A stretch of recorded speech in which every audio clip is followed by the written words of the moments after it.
transformation in the lives of prisoners. And that's a unique topic for the first time being discussed on the International Fab Talks. I look forward to a wonderful session. Join us, friends.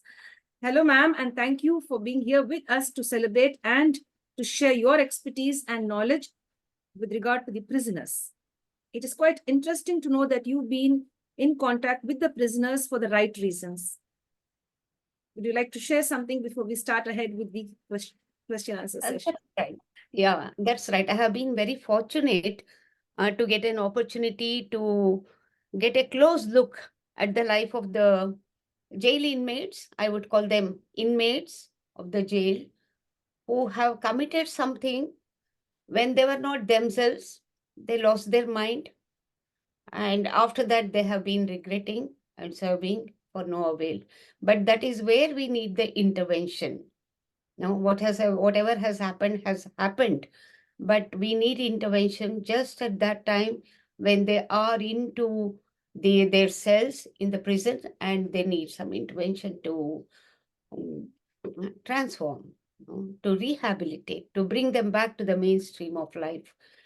And can I go ahead or you have anything to? Yes, dear. I have a little question for you, ma'am. Yeah. People would like to know how and when did you get a chance to interact with the prisoners and be a part of the transformation? Yeah.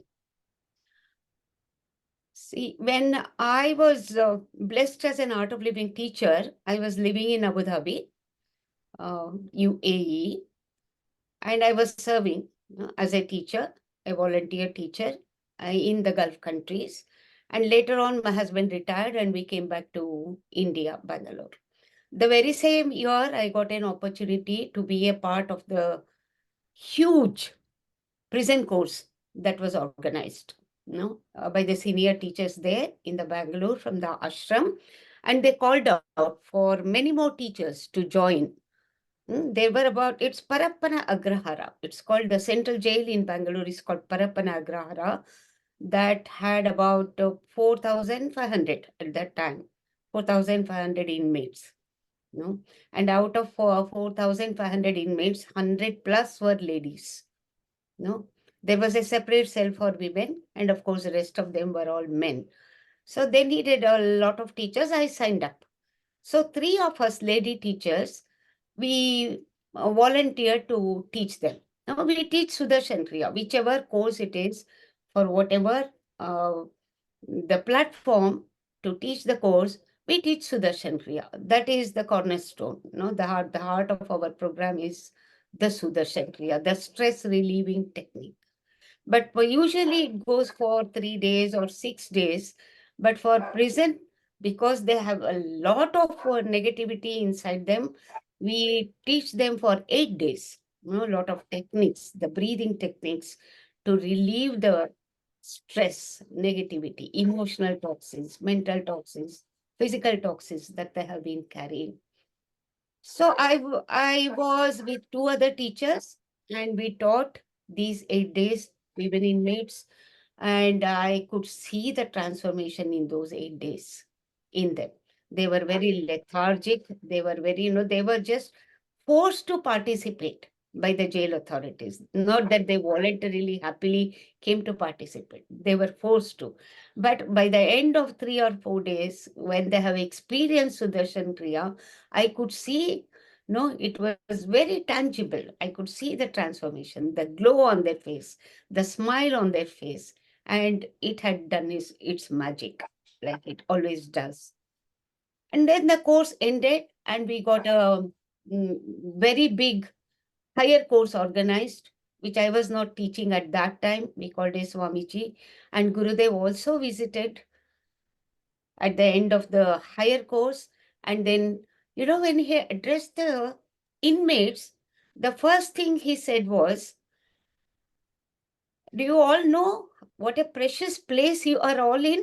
This is where Lord Krishna was born. He was born in a jail. And do you know what a beautiful place you are in? This is where Jawaharlal Nehru wrote his famous letters to his daughter. He wrote it in the prison, and you are in such a place. No, the first thing he did was make them feel accepted. These people, first of all, they suffer rejection. The moment they feel accepted and loved, they will do anything for you. Like I have said in my previous talk also, everyone is innately divine. No, if we don't recognize that, if we don't give acceptance, then we are nurturing the same thing. Whatever negativity they're carrying, we are nurturing the same thing. The moment we see them with a different perception and accept it, you are loved and you are in such a place, making the jail itself very divine, then immediately there was a feeling of, yes, we want to go ahead with this, whether we are in jail or outside, wherever we are, we want to go, move forward and transform ourselves and transform others also. That is how leaders are created inside the prison. No? Yeah. Yes, dear. So Thank you that's so how much I got for an your opportunity. experience. Yes. Yes, yes. Please go ahead, dear. Yeah. No, that is how I got an opportunity to be a part of the very huge 4,500 people course. And I taught those 100 plus women inmates along with two other teachers. Hmm. Yeah. Yeah, ma'am. Please go ahead. It's very interesting to know, the Yeah. way you shared that, especially Lord Krishna being born in the prison and Yeah. Jawaharlal Nehru's example as well. Thank you for Yes. bringing that to light. That's fun. Yeah, I can never forget these words. This is how, our Gurudev is so special to us, making everyone feel loved, that love and belonging. Everyone is, all inclusiveness. This is the most beautiful part of it. And then, of course, after those uh, courses, the foundation course as well as the higher meditation course, most of the teachers, there were lots of them to teach 4,500 people. We did a huge team of teachers. Most of them dropped out, you know. And among the women teachers also, two of them dropped out. I remained. And among the male teachers for the male inmates, most of them dropped out and five people remained. My husband was one of them. So we continued. I continued to go to the prison 2 or 3 times a week and cajole them, come, let's practice Sudarshan Kriya, let's practice pranayama, let's do some bhajan, let us chant Om Namah Shivaya. But Crystal, I had such a challenging time. They used to lie in their barracks, so lethargic without washing their face, no interest in life, completely dejected. And I had to go to each and every barrack to pull them out. Come on, come on. And they would scold me. Don't you have any work to do at home? Why do you come and trouble us every day? Don't you have children? Don't you have house out? So why do you do this? But not losing our patience, with a smile, I continued. Every um, third day I would go and cajole them. Some of them would come, some of them don't come. Nevertheless, I continued. Then one day, what happened? Like all of them were in the hall where we conducted the Sudarshan Kriya. Then I thought, okay, my patience, my perseverance has paid off. And in the prison, we are not supposed to ask them what crime they have committed, not dig into any personal things, not share our phone numbers. It's not allowed. We just go, smile, do our job, give them love and acceptance, teach them techniques, and come back. That's all we are supposed to do. But then later on, when I did not go for some reason, if I could not go for 2 or 3 days, they would miss. When I went back, they would have, Ma'am, why did you not come? Or Auntie, why did you not come? We were waiting for you. The people who were scolding me, why did you not come? Why are you coming every day, troubling us? They are the ones who started saying, why did you not come? We were waiting for you. So that is winning the trust and the love. And then a lot of, the uh, jail was transformed as an ashram. The whole atmosphere was transformed as an ashram. I could feel that positive vibrations there. And I was very fortunate. I got in touch with a girl who is Fit India ambassador now. She's very famous, Vanita Ashok. But she's such a simple, very sweet lady. She was into using these non-biodegradable products like floppies and CDs were very, very popular at that time. Now we no longer use them. She used to use them and make very nice pen stands and all diyas and all those things. And then plastic, use of plastic. We have been promoting that. Don't use plastic. Don't throw it in water. They are not biodegradable. So she started teaching those things to jail inmates. I used to take her with me, and she started teaching them how to make bags out of plastic, how to make a pen stand from joining four floppies, and CDs can be used anyhow, the sun catchers, a lot of things they made. And then through the officials, prison officials, we sold them in the ashram, and through the prison officials, we gave them the money, whatever was where we got for those articles, we paid them the money. And they started earning. The women inmates started earning money as much as 1 lakh a month, as much as 1 lakh a month. And they would send it home, and they were very grateful. See, being here, we are still able to support the education of our children.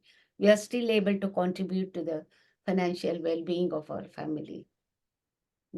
This is the kind of rehabilitation that took place in front of my eyes, and it had a big impact on me.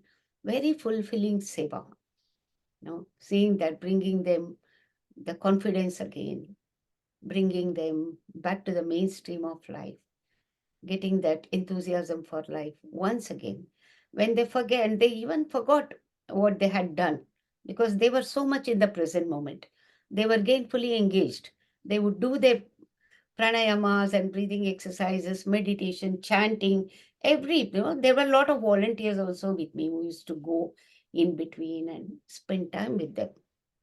So that is what happened. And finally, we have a very huge rural development program in our ashram. So that department got connected to our prison program. And they gave a contract for them to make agarbattis, roll agarbattis. So that became a huge source of income for them. Not just these handicrafts, but agarbatti making was a huge profitable employment for them, out of which they earned a lot of money.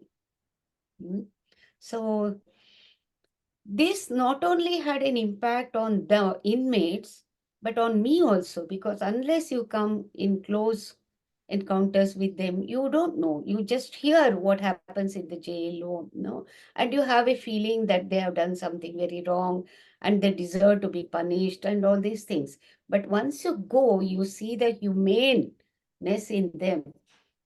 Your transformation also happens.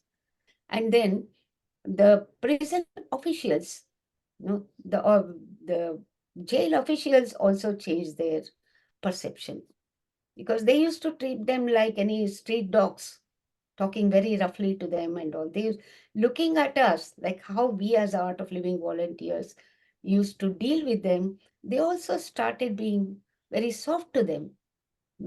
They've been doing their duty properly, but they started respecting them, being soft to them. That changed their behavior also. Everything turned from negative to positive. And I have seen it with my own eyes, experienced it in this lifetime. That's That really is the wonderful. Hmm. Yes, dear. Yeah. No. Very interesting, ma'am. As you said, that the transformation was not only within the jail inmates, it had a wonderful impact on you and as well as the jail officials. Officials, yes. All of that very interesting, ma'am. Ma'am, you dealt with the male inmates or the female inmates the most? No, we were not allowed to the male inmates cells. I was only with the 100 plus female inmates. What age group were they, ma'am, if you could share with us? Most of them were young, and most of them was about, these love affairs and all that. Some of them had killed their husband along with their lover. And some of them were for the property issues. Some of them were for relationship issues. The usual thing. There is a saying in Kannada, three things bring your downfall. Hennu, honnu, mannu. Hennu is a woman, can be a cause of your downfall. Honnu, gold. The greed for gold can bring you downfall. And mannu, that is the land issues. These three things, if we are not careful, we succumb to greed, can bring us downfall. Those were all these cases. Of course, we never asked. We are not supposed to ask unless they volunteered to tell us something. They told us we were not supposed to dig into any of their personal information. But some of them, over a period of time, we earned their trust and love. I had become more like a mother figure for them. So they felt like confiding. So one lady said that she had killed her husband along with her lover. And her lover was serving in the male section and she was here. They were not even able to see each other unless they went to the court on the same day for a hearing. They were not even able to meet each other. That is the kind of, I think 2 or 3 ladies shared the same thing with me. I'm sure many of them were like that. And there was an old lady, maybe in her 60s or so, who confided in me that she had poured kerosene on her daughter-in-law and killed her. Yeah. But during Navaratri days, I went to them before Navaratri and I told them, Navaratri is coming up. Do you want anything as a gift? How do you want to celebrate here? I can bring anything for you so that we bring the festive atmosphere here. So that old lady said, no, we were so much used to stringing the flowers, when at home, but now we miss it very much. We just want flowers, loose flowers, and a bundle of thread so that we can enjoy stringing the flowers. So we went to the market and we got about 2 kgs of jasmine flowers with a thread, bundle of thread, and she started stringing those flowers, and she blessed me. That lady blessed me for the long life of my husband, Dirgha Sumangali Bhava, and all that. See, innately she is good. She is full of love. She is full of positivity. But in the heat of the moment, the spur of the moment, when they are not themselves, they have done something. Something that has, triggered that kind of violence in them. Now, what is that? That is the root cause that pranayama and many other things that Gurudev has taught us to address to through these techniques. And that is how transformation happens. Yes, dear. Yeah. Now, how can we all work together to stop the people from committing the various crimes that they commit? Is there any easy way? One, you mentioned pranayama, Sudarshan Chakra. Is there anything else which we could help one another and avoid crime at all costs? And though we cannot fully eradicate it, but to a large extent we can. There are a few things that we have found the cause for such criminal bent of mind. One is low energy. No proper food, no proper sleep, of course, alcoholism, drugs, all these contribute for that animalistic tendency in you. Other one is ignorance. The one is greed. The other one is that revengeful attitude, taking revenge. These are the things that motivate a person to go and commit some crime, to make some quick money, or to rob somebody of their belonging which does not belong to them. To make these, that is where education is needed. And the beauty of these breathing exercises is without you making any effort, any conscious effort, it just happens on its own by practicing the technique. It is said that 90% of the toxins, whether it's mental, physical, or emotional, 90% of the toxins go out through our breath. And only other 10% is through the perspiration, excretion, and such things. but we are not using our breath to the full potential. The moment we learn to be in rhythm with nature, that is what Sudarshan Kriya is about. Being in rhythm with nature. See, sun sets at a certain time and rises at a certain specific time. Everything follows a rhythm. In nature, there is a rhythm. The seasons change. All this. Only when we are also part of that 5 elements. When we fall out of the rhythm with nature, all these negativity manifests. And we are not ourselves at that time. And later on, we regret. But then it's all gone. We cannot undo what we have done. So, one is education through spiritual knowledge.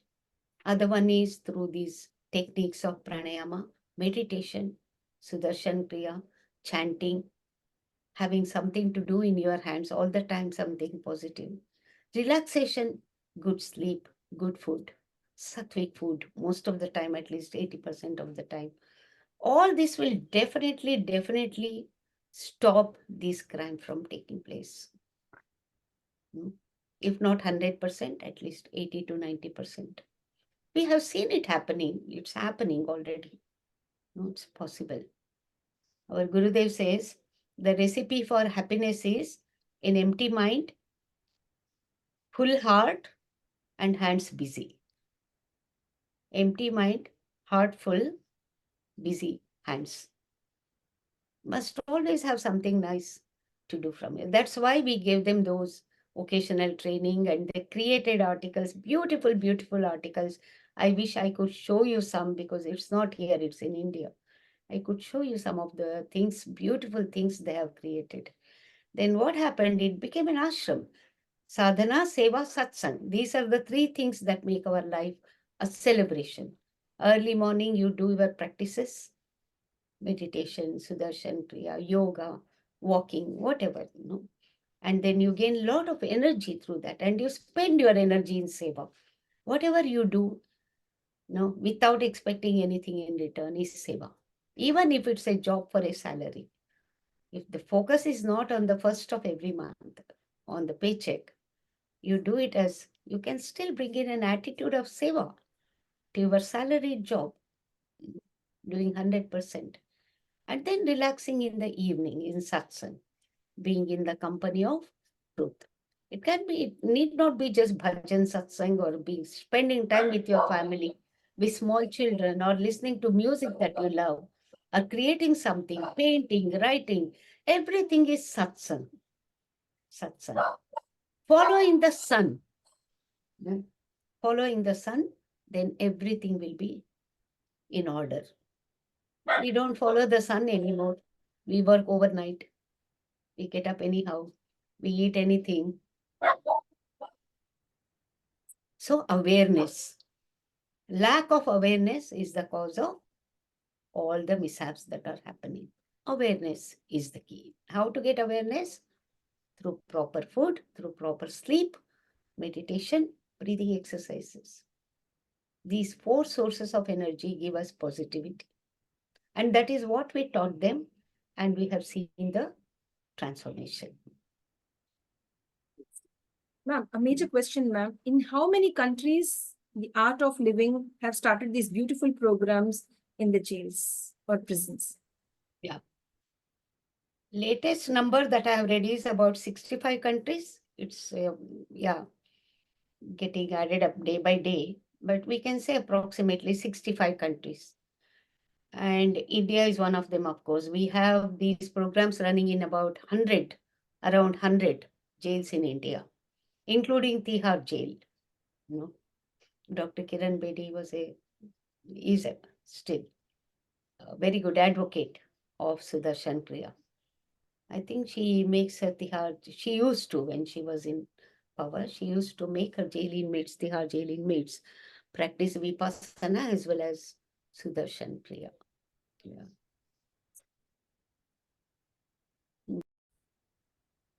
Thank you, dear ma'am, for sharing all your knowledge and wisdom with us with regard to the prisoners and their transformation.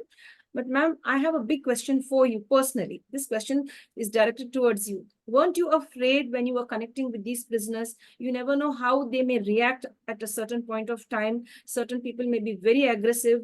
Their thought process may change or fluctuate. We never know. So how did you manage to have the guts and courage to enter into that space, of where never, many of them would never ever, not many of them, most of them would never ever go into that zone. So from where did you get all the strength and courage to enter into the cell and invite them to be a part of the transformation sessions?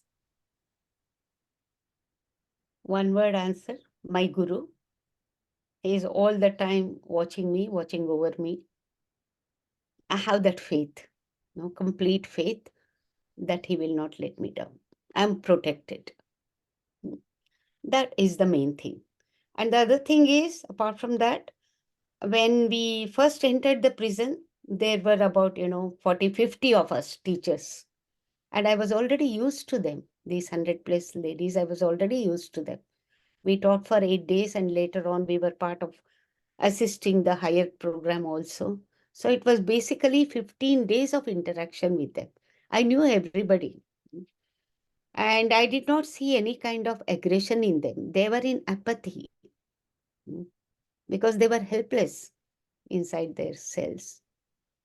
So not for a single moment I felt afraid. All this, they were more like my friends, my sisters, my daughters. But to And the in my others own, outside, if somebody's listening to this program, to they may be getting goosebumps, or it's a hair raising situation, like to go there. For you, it was pure joy and it was pure seva, like, you felt protected, you felt comforted, and you felt connected with your guru. And you went. Yes, dear. it was not joy or comfort. It was my seva. It was Seva. my seva. Like I was working for the vision of my Gurudev, and I felt I'm very fortunate to get this experience. That's all. And I felt protected all the time, all the time. And I did not see any kind of aggression in them at that time. Even when they said I have done it, they admitted they have done it. Even then, I did not feel afraid of those girls. Mm. That is what I began to feel compassion for them because they were repenting, they were regretting. So it was only compassion. The main idea is to have that compassion in us. Gurudev says that's what I wanted to quote our Gurudev. Behind every victim, behind every culprit, there is a victim crying for help. We have to identify that victim, but we only see the culprit. And we need to help them. See, if a person becomes sick, we take them to the hospital and get them medicines, cure the illness to make him normal. But when a person's behavior becomes sick, we put them in jail and forget about it. They also need treatment. This is the treatment we give, the Sudarshan Kriya course. And it's a more intense course than the normal courses that we do for normal people outside. It's more intense. The techniques and all, we do it for extended periods of time, more intensely because they have such a huge amount of toxins built up in them. That feeling of revenge, greed, anger still seething inside. If you just punish them, keep them there for 1 year, 2 years, 14 years, you keep them, you let them out, what happens? They will go back with the same mindset, maybe more curdled because they had nothing to do inside. Idle mind is a devil's workshop. They will go back and do the same thing again. So what does it serve? Punishing them, putting them in the jail, it does not serve any purpose. Intervention is required. Acceptance is required to bring out the positivity in them. So that is what is happening around the world. If you go to our website, artofliving.org, and search for the prison programs and the experiences, South Africa jails. Such people have become leaders now, leaders of the society. They are teaching love and peace and stress relieving techniques. They have become teachers. They have forgotten what they have done as though it happened to someone else long ago. Mm. It's really wonderful to know, ma'am. It's really very interesting and something new to me. I haven't heard of all of this before. It's really very Yeah. interesting. And it's really creating awareness today on this platform to treat people with love, respect, and dignity, and to overlook all the crimes that they have committed, and to just make them feel comfortable in our presence, to make them see the right path and to walk on the right path, to Yeah. overcome. And help them to do that Yeah, through this that's intervention. Mm. yes. Dear ma'am, you also, you know, focused your energy to present a poem with regard to prisoners. And you're a Yeah. wonderful poetess. Last time we focused on something very beautiful and many of them appreciated it. This time, what is the secret with regard to prisoners? How did you put your thoughts and pen them for us and for our audience? Yeah. Now, last 2, 3 days since we decided we will talk about the jail inmates, experience of working with jail inmates, I have been reminiscing. No, I have been living those days back. I was there serving them for I think nearly 5 years. After that, I was given a different role in the organization. Those 5 years came back to me, and at the end of the my seva there, the tenure, I got the experiences written by them, in Kannada, or English, Hindi, all kinds of languages. And I have such a big, huge bundle of experiences with me. Someday I want to sit down and fine tune and publish somewhere so that people can read and change their perception of jail inmates, what they go through. Mm. Gurudev says, in one's lifetime, one has to spend at least one day in these 5 places to know what life really is. Mm. The truth of life. One is jail. You have to spend one day in the jail interacting with the jail inmates. Then you will know the truth behind each person. Like I said, somebody who had dropped this kerosene on her daughter-in-law, and she was so full of love when she blessed me, when I gave her flowers, like that. And then second one is hospital. It can be mental hospital where you will know, like we take so much, others' words we take so much into our heart and we lose our sleep over that. You go to mental hospital, they are talking anyhow. Will you take those words into your heart? No, we don't. We only feel compassion for them because they are mentally ill. Or you spend a day in hospice, terminally ill. They know they are going to die and they have got admitted there to make the death painless. Go there, you will know the impermanence of life. Spend a day with a farmer, no, the olden days farmer, where he's really tilling and with the oxen, cart, and all that. And you see the seeds germinating, becoming sapling. What a wonder it is of the nature. Then you will know the beauty of life, beauty of creation. Hmm? And then the fifth one is spend a day in a school. Spend a day in a school. School is not normal school, but the children with challenges, maybe physically handicapped or with learning difficulties, spend a day in a school. Then you will know the real truth of life to experience. Everybody should experience these places. I think I have visited all these 5 places except mental hospital. School, I have taught the mentally, special needs children. Farmers, yeah, I have. And the jail, I have. Hospice, I have seen people terminally ill. So good. I feel good about it. So that has softened me. More compassion has come up for everything. More appreciation for life. Mm. And more of this willingness to be able to contribute, to be useful has come up. Yeah. This poem was This poem came up yesterday when I was thinking about our session. It's called I Am Innocent. The title is I Am Innocent. I stood behind the bars, tears of repentance apart. My heart and soul were distraught. I stood behind the bars, tears of repentance apart. My heart and soul were distraught. That moment of crime flashed across. How could I?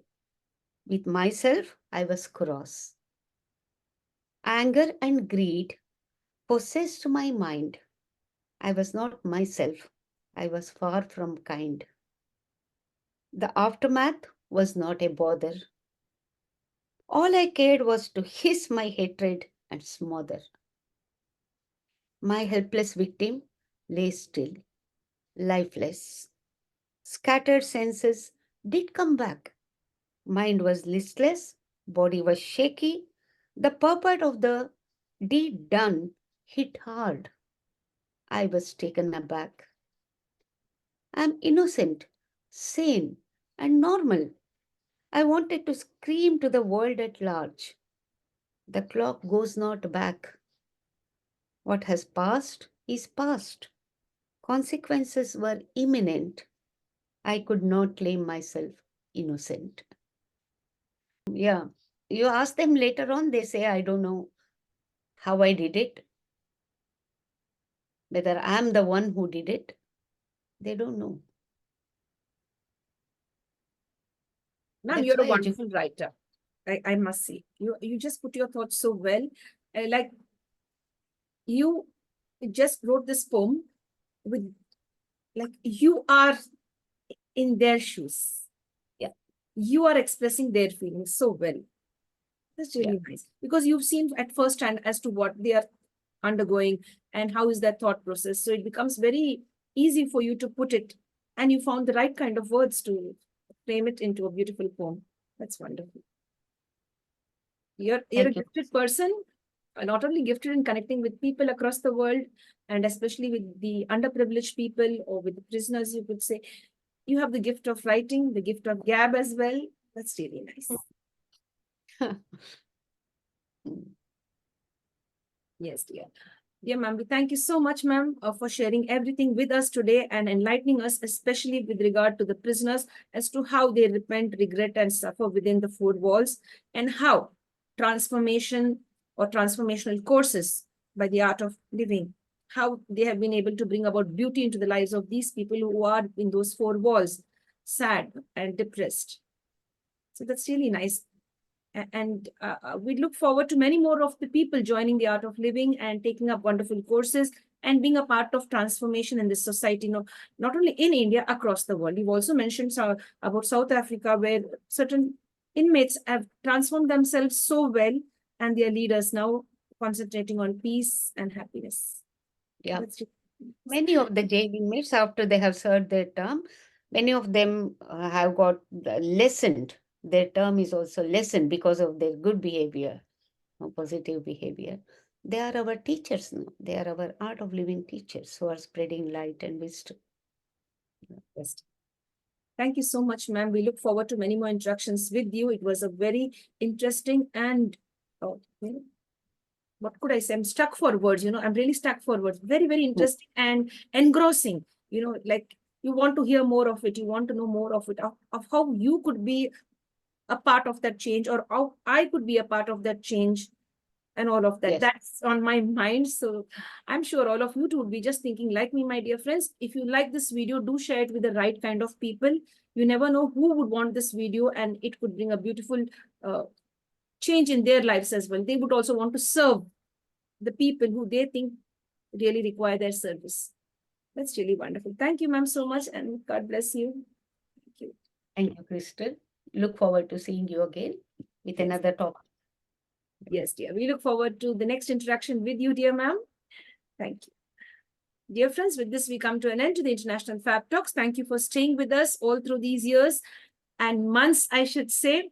Like when we say years, there's always a good bonding between all of us. I have met people I've known them from several years who are connected with me now on the International Fab Talks, and I've known people recently, and it seems like I've met them since ages. That's really wonderful. Stay blessed, stay connected, share the video, and don't forget to like, subscribe, share, and comment if you like what we are doing on the International Fab Talks. Bond with us. Become a part of our journey in transformation, creating awareness, and spreading love. Thank you, ma'am. Thank you. Welcome, Crystal.